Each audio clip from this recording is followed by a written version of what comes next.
Go ahead. The challah portion can be thrown to a fire at any time. I didn't get it. Say it again. I apologize. Say it again. The portion that we separate from the challah. The challah portion. It's a piece of Yeah. Okay.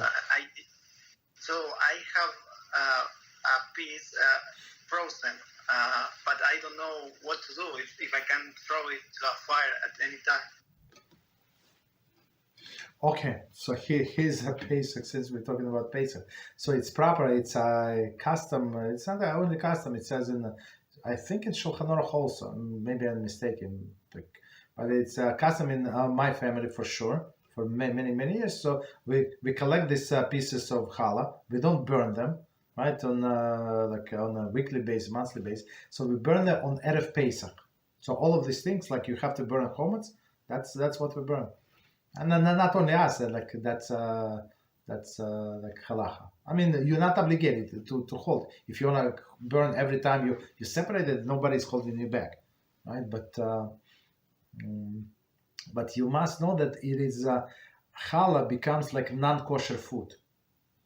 You understand that this piece of dough that you separate, that's what we call challah in this case, right? So when you burn it, even in let's say in your stove, you have to wrap it in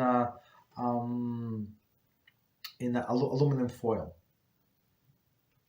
Gotta be very, very careful. So in some sense, it's not kosher food, and don't do it with anything else. So do only this by itself. When you finish, throw out, and don't cook it with other foods. Basically, that's the thing.